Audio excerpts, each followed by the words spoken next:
Welcome to the next video explaining SSE or server sent events, which is used in the Model Context Protocol to allow agents to communicate with tools, resources and prompts. So understanding this SSE transport is critical for our MCP based SaaS building journey. Last video we saw how we can create a simple SSE server and an SSE client and establish communication between them. Remember, it is a one-way communication. A quick recap of the things that we covered. Welcome to Techie Talks AI. I'm Sri from Shogini. On this channel, we bring you hands-on demonstrations and insights into the latest tools and trends to help you get started with ease. Don't forget to subscribe and be a part of our journey into the future of technology.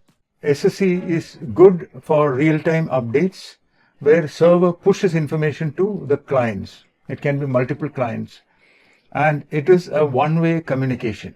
So this is the server, and here we have client 1, client 2, client 3. SSE is a one-way communication. Okay, server initiates the transfer and sends data to clients in a streaming fashion. So it is HTTP streaming, one-way communication, and very good for real-time updates. Let's compare SSE with WebSockets and polled communication. SSE, like we discussed, one-way, whereas WebSockets can do two-way. REST-based HTTP, the client has to poll for data. In a loop, it has to check for data, whereas in case of SSE and WebSockets, you don't need to do that. WebSockets, there is a continuous connection. SSE also, data comes in a streaming fashion. So it is good for live updates, and WebSockets is good for chat, gaming and audio-based AI applications. And it is efficient. Both are efficient, and here we have extra latency because we have to poll. So REST versus SSE. REST is for representational state transfer. REST has request and response. Okay, so this is server, client, and in case of REST, the request starts from the client, then the server responds. Okay, so this is the request, and here we have server responding. Whereas when it comes to SSE, there is no request from the client. Server sends the data. Whenever server wants, server will send the data. Clear? One way, and it is streaming, initiated by the server.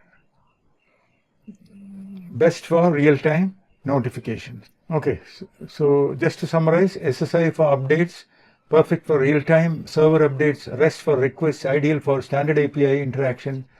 And then here comes the most interesting part, a combined system. What is the example for a combined system? That is our MCP. There are so many videos on MCP. Remember, in MCP, server, client, data from server to client goes in the form of SSE. From client initiated communication, it uses REST. Model Context Protocol uses that. Let's get on with our second exercise. So in the second exercise, we are going to build a front end. We saw in the first demo, we ran an SSE server, and in this second demo also we are running the same SSE server, no change. And we are running an SSE client.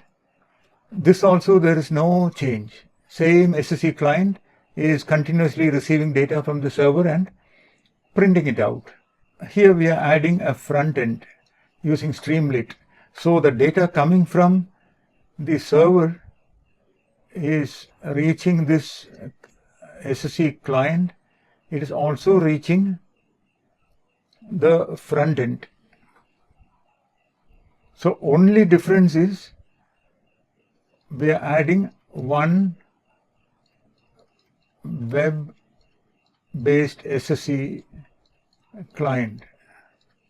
So this web SSE client has no connection with this SSE client. There are two independent SSE clients, both receiving data from the SSE server. So this highlights that a web interface can act as an SSE client in Model Context Protocol.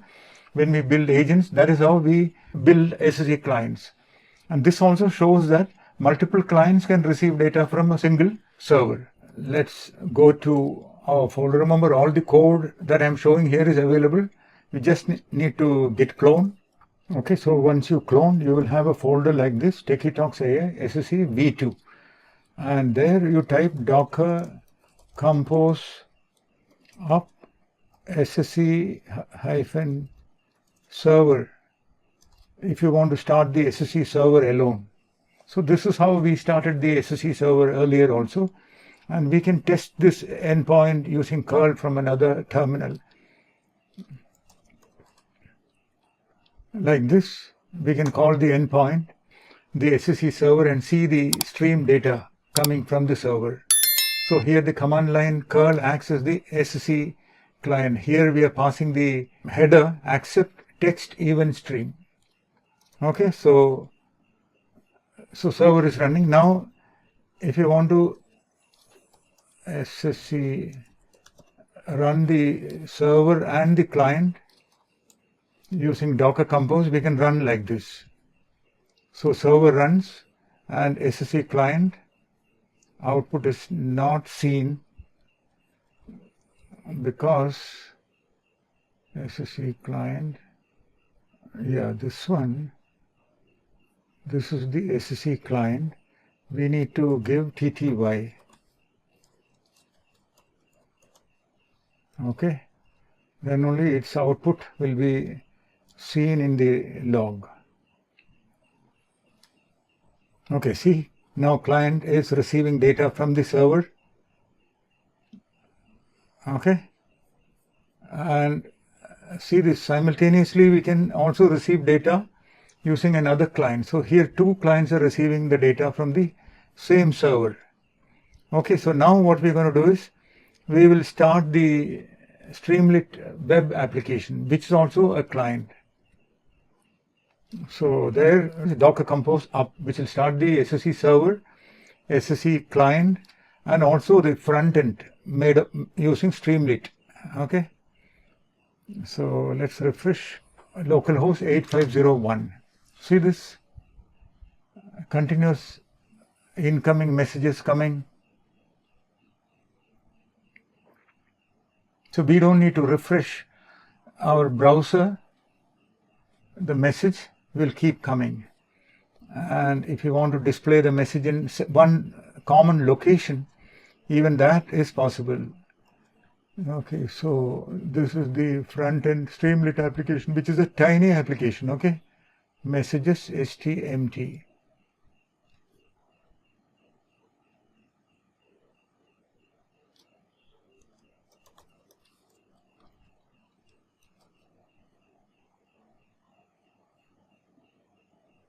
Okay, so see here live we are updating the messages in one place.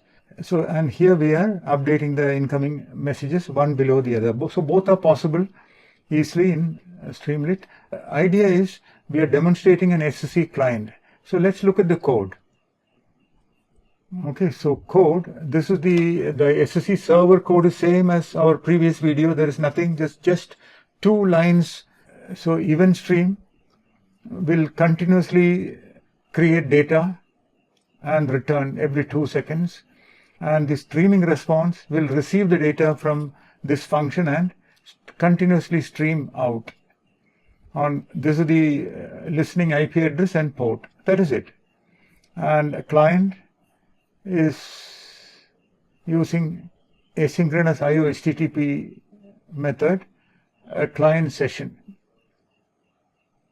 And client session dot get with the server URL will get one message. And here we are printing that message.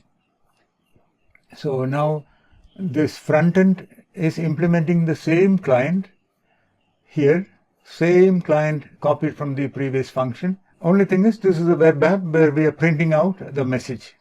So that is it for this video. Please give your valuable comments and ideas. Remember to like, share and subscribe. See you in the next video where we go deeper into this. Bye-bye.